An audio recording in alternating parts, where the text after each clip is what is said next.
नमस्कार, today prime समाचार में अपने के स्वागत है। हम प्रमोद शाह समाचार शुरू करी। मिथिलांचल में रक्षाबंधन के रौनक रहल संबंधी प्रसंग सँ भाई बहिनक प्रेम के प्रतीक पावन रक्षाबंधन धूमधाम के साथ मनाओल गेल।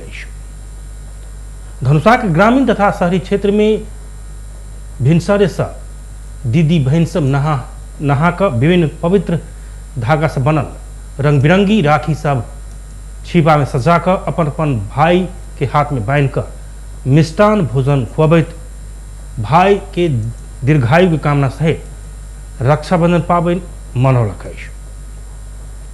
ई पावन मनाबा आवश्यक प्रबल राखी और प्रसाद सामग्री के दुकान में भिनसरे से भीड़ लागल छल।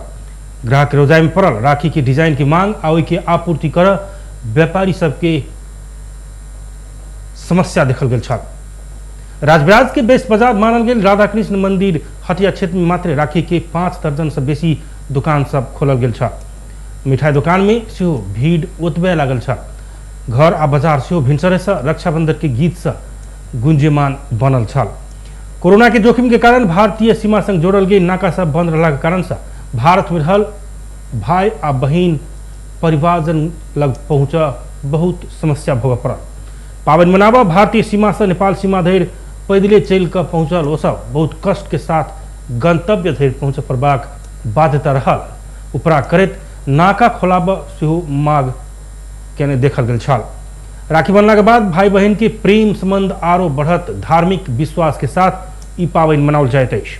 भाई बहन बीच प्रेम समर्पण आ आपसी संबंध कहियो नहीं टूटत प्रतिबद्धता जनेबाक ई पावन मिथिलांचल क्षेत्र के सांस्कृतिक पर्व मानल जाइत अछि। सिरहा में मोटरसाइकिल के ठक्कर से एक पैदल यात्री के मृत्यु भेल। सिरहा के धनगढ़ी माई नगरपालिका 6 में 110 पर 4247 नंबर के मोटरसाइकिल ठक्कर दिला पर अंदाजी 18 वर्षक किशोर के मृत्यु भेल। रात 11:30 बजे पैदल चल रहा ओ किशोर मोटरसाइकिल के ठक्कर से गंभीर घायल भेल आ इलाजक लेल अस्पताल लऽ जाइत काल रस्ते में मृत्यु भेल प्रहरी जनौलक अछि।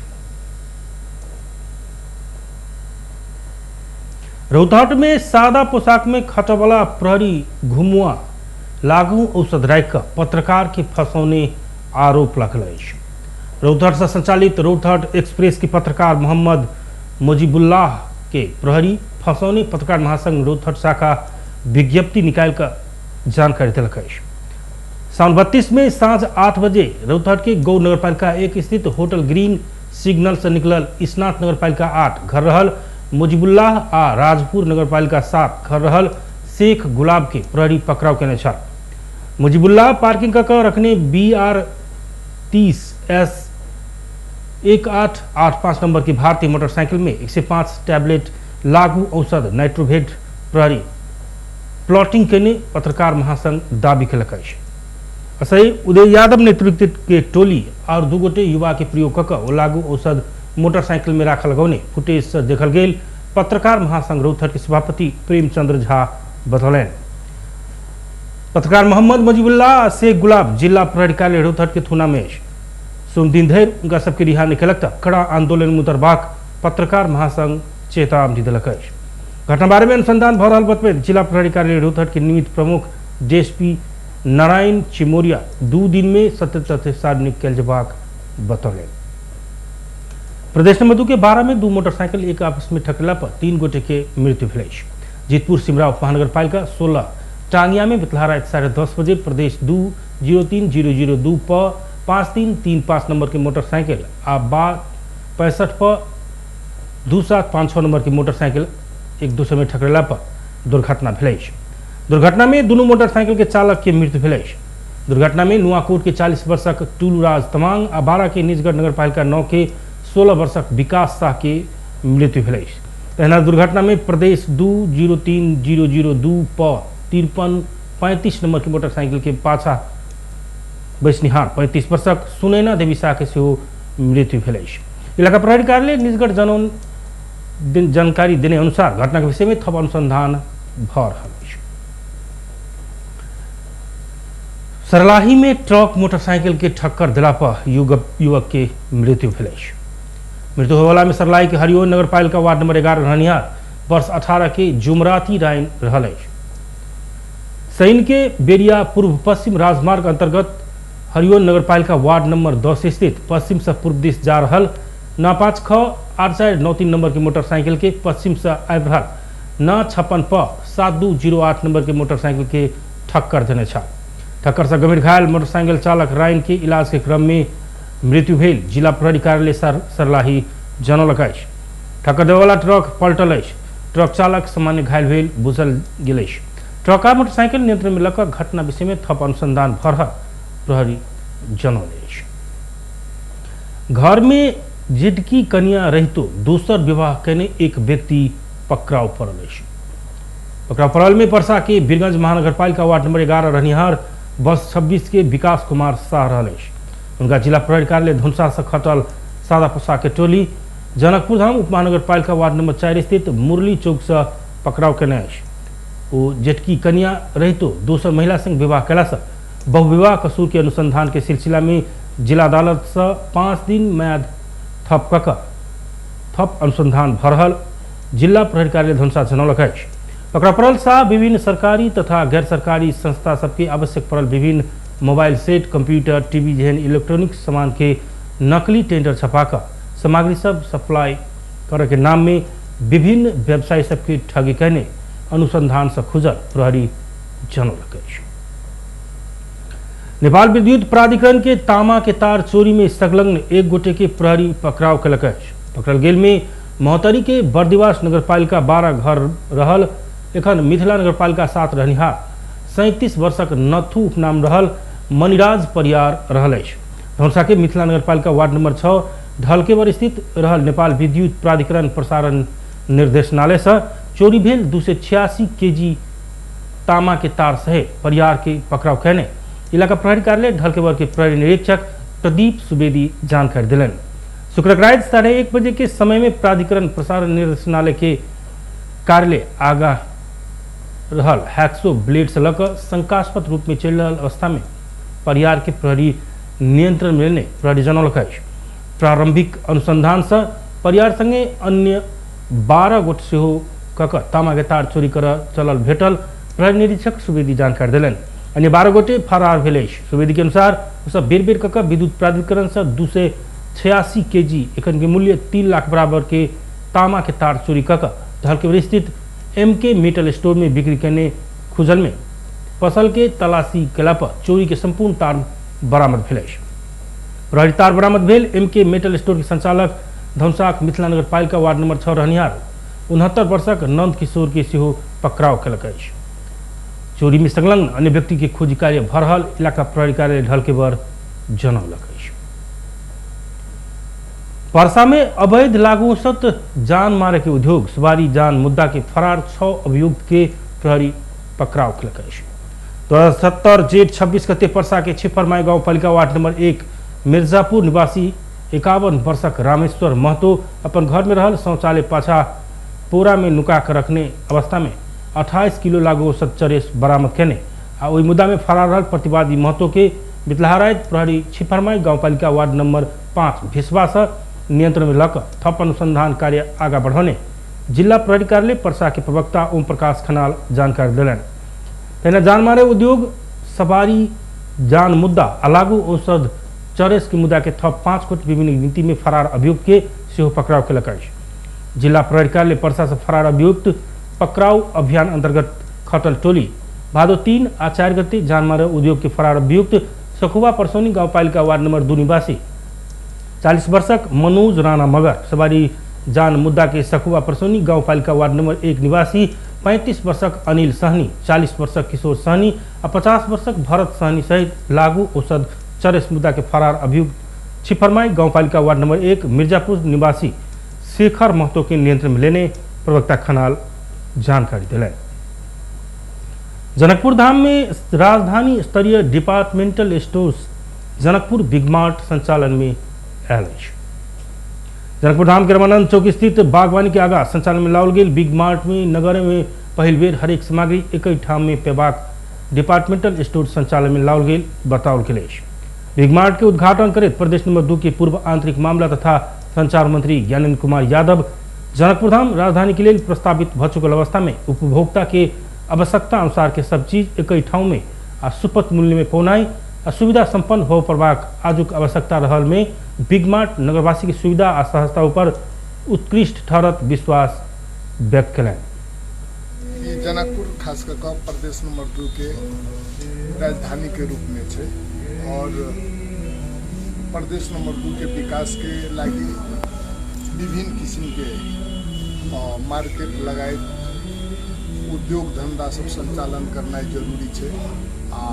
वही ठाम समृद्धि हुई है जे ठाम की हरेक हिसाब से गुणस्तरीय अहाँ के उद्योग सब कल कारखाना सब एक बाद यहाँ के मार्केट सब संचालन हुई है तो समृद्धि के एक नाम रामदेव तो प्रदेश नंबर 2 के राजधानी होने के कारण ई मार्केट सब खोजना जरूरी रही जैसे कि आम नागरिक के समय बचत होते और सुपथ मूल्य गुणस्तरीय सामानों के अहाँ के खरीद कर सकते तो द्वारा एहन मार्केट सब खुजत रहे आ बिग मार्केट निश्चित रूप से प्रदेश नंबर 2 के गौरव अहाँ के बढ़ा के आगे बढ़ते से हमारा। इमर बिग मार्ट के संचालक राम बाबू यादव जनकपुर धाम में पहल बेर उपभोक्ता के चाहे वाला हरेक चीज सस्ता से महंग दर धर पेबाक मार्ट के संचालन में लौने आ अमे नून से सोन धर पेबाक रहल बतौलन। और रक्षाबंधन के उपलक्ष्य में संचालन में लाओल गेल आजुक मिति से 15 दिन धर उपभोक्ता के हरेक सामग्री में 15% छूट की व्यवस्था से कैल गेल बतौलन। जनकपुर 2 नंबर प्रदेश को राजधानी भयो र यसमा आधुनिक किसिमको यस्तो मलहरू थिएन, मल भए पनि व्यवस्थित थिएन, कुनैमा एसी थिएन, कुनैमा के थिएन। हामी कहाँ आर्टिफिसियल ज्वेलरीदेखि लिएर उच्च स्तरीय किसिमको विशिष्ट किसिमको ब्रान्डेड कपडाहरू छ, सुटिङ छ, साडी कुर्ताहरू छ, लेडिज आइटमहरू पर्याप्त मात्रामा पाउनुहुन्छ, ब्युटी पार्लर छ, त्यसपछि हजुरको साडी कुर्ताको कलेक्सनहरू जबरदस्त एउटा फुल कम्प्याक्टको हिसाबले यहाँ जान मिल्छ। आज उद्घाटनको दिन कुनै अफर छ? आज नर्मली हाम्रो फिक्स प्राइस छ, तर आज मैले स्पेशल 15% को यो हप्ताभरि 15 दिन भनौँ न रक्षाबन्धनको उपलक्ष्यमा 15 दिन 15% हामी आफ्नो तर्फबाट ग्राहक मानवाहरूलाई मतलब उपलब्ध गराइरहेका छौँ। जनकपुर धाम प्रदेश नंबर 2 के राजधानी में प्रस्ताव भेले से नगर में पैघ संस्था सब संचालन में आबि रहल देखल गेल। सप्तरी के एक दारू दुकान से विभिन्न किस्म के लागू औषध बरामद भेल। कंचनरूप नगरपालिका 2 बरमझिया स्थित संगम फास्ट फूड एंड मदिरा दुकान से लागू औषध बरामद भेलाक बाद ओहि के संचालक 28 वर्षक जयराम यादव के प्रहरी पकड़ाव केलक। दुकान में लागू औषध बिक्री भ रहल गोप्य सूचना के आधार में पहुंचल प्रहरी की टोली लागू औषध सहित यादव के पकड़ाव केने। दुकान भीतर रहल कारी रंग के बैग से 610 थान निट्रोसन 10 310 थान स्पास्मो प्रोक्सीभोन 8 थान 100 ml के डाइलेक्स डीसी 100 ml के स्कूप 1 थान सिरिंज बरामद भेल। तेना 3टा मोबाइल आ 18,675 रुपया नगद से उनकर संग से बरामद भेल प्रहरी जनौलक। लागू औषध सहित पकड़ाव पड़ल यादव के नियंत्रण में लऽ अन्य अनुसंधान शुरू कयल गेल। जिला प्रहरी कार्यालय सप्तरी के प्रवक्ता डीएसपी माधव प्रसाद काफले जानकारी दिले। नेपाल में आई थप 1920 गोटे में कोरोना संक्रमण पुष्टि भेल। देश में कयल गेल 9,443 पीसीआर परीक्षण के क्रम में 1,702 आ 3,073 एंटीजन परीक्षण के क्रम में 218 गोटे में कोरोना पुष्टि भेल स्वास्थ्य मंत्रालय जनौलक। एहि संगे नेपाल के कोरोना संक्रमित के संख्या 8,27,642 पहुंचल। तेना कोरोना के कारण थप 24 गोटे की मृत्यु भेल। एखन धरि नेपाल में 10,509 गोटे कोरोना के कारण जान गुमा चुकल। तेना थप 2,248 संक्रमित कोरोना मुक्त भेला पर एखन धरि नेपाल में 6,98,173 गोटे कोरोना मुक्त बनल। एखन 38,751 गोटे संक्रमित आइसोलेशन आ 421 गोटे क्वारंटाइन में। एखन धरि नेपाल में 38,30,691 टा पीसीआर आ 4,32,555 टा एंटीजन परीक्षण कयल गेल मंत्रालय जनौलक। नेकपा माओवादी केंद्र प्रदेश कमेटी में रिक्त रहल पदाधिकारी आ जिला समन्वय समिति में इंचार्ज सब तोकलक। बेसल माओवादी स्थायी समिति बेसार से केंद्रीय समिति के निर्देशन अनुसार प्रदेश आ जिला समन्वय समिति में इंचार्ज तोकने प्रवक्ता नारायण काजी श्रेष्ठ जानकारी दिले। तेना साथ सब केंद्रीय सदस्य के जिम्मेदारी से तोकने प्रवक्ता श्रेष्ठ बतौलन। केंद्रीय कमेटी से स्थायी समिति में देने जिम्मेदारी या निर्देशन अनुसार विभिन्न प्रदेश के रिक्त पदाधिकारी जिला इंचार्ज और पार्टी के विभाग के प्रमुख तोक के निर्णय भेल वो बतौलन। केंद्रीय समिति के सदस्य सब नई भेल जिला में केंद्रीय प्रतिनिधि तोक केंद्रीय सदस्य के इंचार्ज के जिम्मेदारी देने श्रेष्ठ बतौलन। जिला समन्वय समिति के संयोजक तोकबा काम संबंधी प्रदेश समिति के देने उनकर कहा प्रलय। तेना प्रवक्ता श्रेष्ठ राष्ट्रीय सम्मेलन के केंद्रित कर वार्ड पालिका आ प्रदेश सम्मेलन करवाक संदर्भ में पार्टी के निर्वाचन आयोग से निर्वाचन नियमावली आ निर्देशिका तैयार बनौने आ जल्दी निचका तह में पठाओल जबाक जानकारी दिलन। बैसार से क्रांतिकारी धारा के सब कम्युनिस्ट सबके एकता आ ध्रुवीकरण के लेल वार्ता तथा पहल करवाक निर्णय कहने वो बतौलन। सबै केन्द्रीय सदस्यहरूलाई जिम्मेवारी निश्चित गर्ने काम भएको छ र प्रदेश र जिल्लाका जिम्मेवारी पनि तय गरिएका छन्। त्यसको साथसाथै अब हामीले राष्ट्रिय सम्मेलनलाई केन्द्रबिन्दुमा राखेर ओडा अधिवेशन, पालिका अधिवेशन र त्यस पछाडि प्रदेश अधिवेशन गर्ने सन्दर्भमा निर्वाचन आयोगले, हाम्रो पार्टीको निर्वाचन आयोगले निर्वाचन नियमावली तयार गरेको छ र निर्वाचन तेना प्रवक्ता श्रेष्ठ सरकार विस्तार में ढिलाई भेल मुदा अब जल्दी पूर्णता देव दावी करे छलखे। नेकपा एमाले लुम्बिनी प्रदेश सभा के सांसद सब अजय शाही आ बिमला कुमारी खत्री ओली के पदमुक्त नहीं केने धैर संसद चलन नहीं देव जनौलक। एमाले कार्रवाई करने दू सांसद शाही आ ओली के पदमुक्त कर सभामुख के पत्र बुझौने रही तो पदमुक्त कर नहीं मिलत बतौला के बाद एमाले पदमुक्त नहीं केने धैर संसद चलन नहीं देव जनौलक। बुटबल में पत्रकार सम्मेलन करते एमाले लुम्बिनी सभामुख अपन क्षेत्राधिकार भीतर नहीं पड़े वाला विषय में चाइख देने से आरोप लगौलक। पत्रकार सम्मेलन में एमाले लुम्बिनी प्रदेश के प्रमुख सचेतक भूमीश्वर ढकाल शाही आवली के प्रदेश सभा सदस्य निष्कासन नहीं कर धैर संसद अवरुद्ध करबाक आंदोलन जारी रहल बतौलन। वो सभामुख के भूमिका पदीय आचरण से बाहर जाकर न्यायाधीश जना भूमिका निर्वाह करने आरोप लगलन। शाही घटी के पार्टी से निष्कासन करने जानकारी तथा कार्यान्वयन के लिए अनुरोध कर पत्र पठाओल गए रहे तो सभामुख स्वेच्छाचारी निर्णय करने उनकर आरोप रहल। संसदीय मूल्य मान्यता लगायत कुनै कुराले पनि यो क्षेत्राधिकार मान्य सभामुखलाई नदिएकाले स्वतः पद अनुकूलको आचरण नगरेको प्रश्न हुन्छ र नैतिकताका आधारमा निज सभामुख गुणगार गर्ने पदमा बसिरहन मिल्दैन र त्यो अवस्था देखिँदैन। स्मरण रहोस्, विगतमा नेकपा माओवादी र जसपाबाट निर्वाचित मान्य सदस्यहरूलाई बिना परामर्श प्रदेश सभामा सूचनाको जानकारी गराई कारबाही गर्ने माननीय सभामुखले हाल नेकपा एमाले गरेको निर्णयलाई अन्यथा व्याख्या गरी आफूले विगतमा गरेको नजिकलाई समेत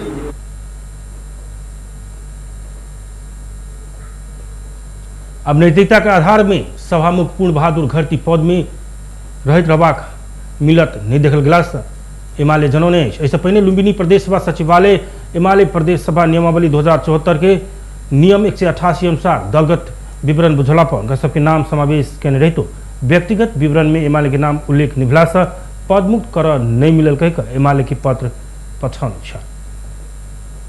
नेपाली राष्ट्रीय क्रिकेट टीम के कप्तान ज्ञानेन्द्र मल ओमान में घरेलू टीम आ अमेरिका संग खेलना बहुत कठिन हो सकबाक बतौने। टी क्रिकेट मैदान में त्रिकोणात्मक एक दिवसीय सीरीज पहले के अंतिम अभ्यास के बाद संचारकर्मी संग बात करते मल मजबूत आ अनुभवी टीम विरुद्ध नतीजा निकाला कठिन हो सकबाक बतौने। आईसीसी विश्व कप क्रिकेट लीग 2 अंतर्गत नेपाल एहि महीना ओमान आ अमेरिका संग त्रिकोणात्मक एक दिवसीय सीरीज खेल जा रहा है। सीरीज भादो 28 से आसिन 4 गते धरि आयोजना है। ओमान पिछला समय बहुत नीक कर रहल आ अमेरिका क्रिकेट के पावर हाउस बन के आयल वो बतौलन। नेपाल संग अनुभव प्राप्त खिलाड़ी कम भेला से मुश्किल है जेहन लागल हुनकर कहब रहल। ओमान में गर्मी बेसी रहल आ डे नाइट खेलबाक भेला से सेहो किछु कठिन हेबाक वो बतौलन। चेन्ज त अलिअलि भइहाल्छ। अब कस्तो भनेदेखि अब कन्डिसन्स सबभन्दा पहिला चाहिँ क्रिकेट खेल्दाखेरि त अब पिचदेखि लिएर कन्डिसन्सले पनि म्याटर गर्छ। अब ओमनमा जाँदाखेरि यहाँभन्दा अझ गर्मी बढी होइन अब फेरि हामी डे नाइटमा खेलिरहेछौँ अब हामीले त्यो युज टु छैन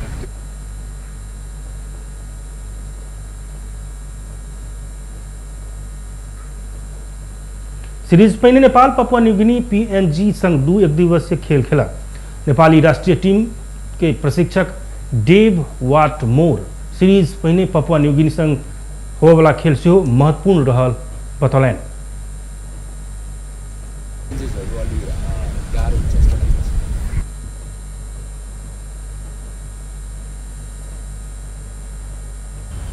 Very important for us to play those games against Papua New Guinea because that's our first competition since they played the Mayor's Cup.